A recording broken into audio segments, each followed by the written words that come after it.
to start by reading an article from April in the New York Times. Hoping for asylum, migrants strain U.S. border.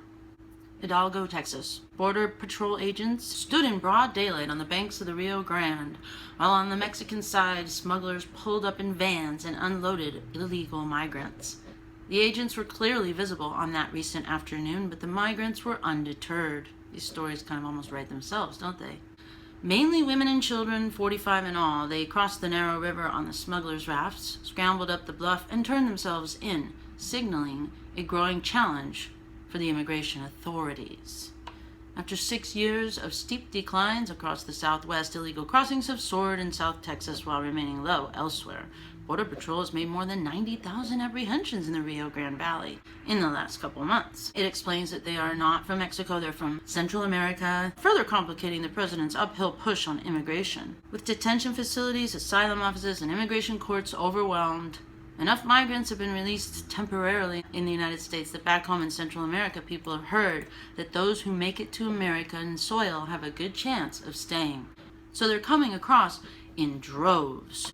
In Mexican border cities like Reynosa, just across the river, migrants have become easy prey for Mexican drug cartels that have seized control of the human smuggling business, heightening perils for illegal crossers and security risks for the United States.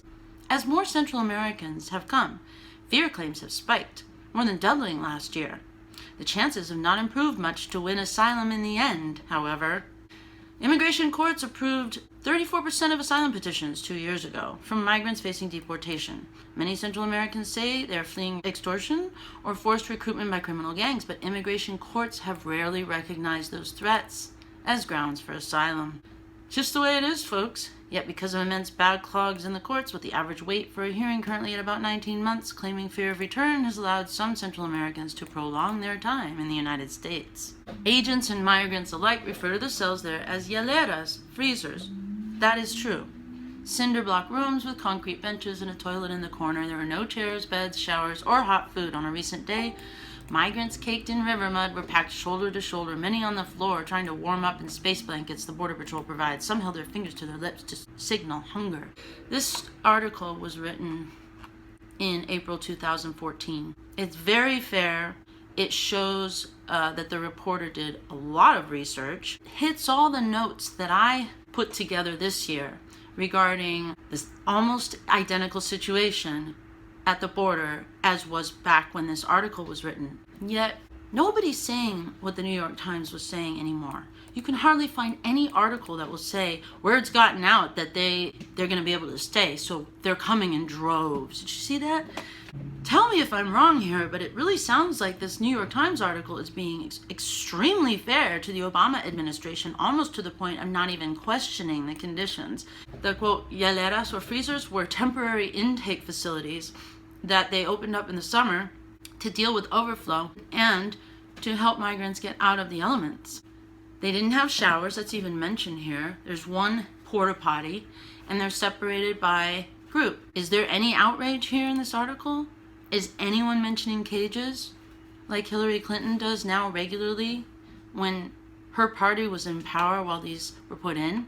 This isn't whataboutism. It's not saying that, quote, cages are okay, but like I said in my last video, all of the detention centers that this article is discussing and other articles and anything referring to cages is all just Border Patrol intake. As soon as the children, unaccompanied or with families, are identified, they no longer are going to be in intake.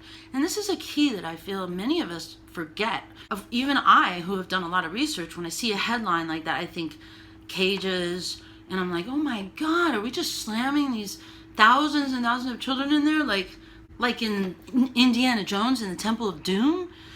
Are we making them work? No, we're not. We're teaching them, having holiday parties. Once they get to the Office of Refugee Resettlement, which is run by Health and Human Services, they go to something like the Homestead facility or Casa Padre in Texas. These are overflow facilities after they get out of Border Patrol custody. So this misinformation that lumps all facilities together and conflates Border Patrol with Health and Human Services is not doing us any favors.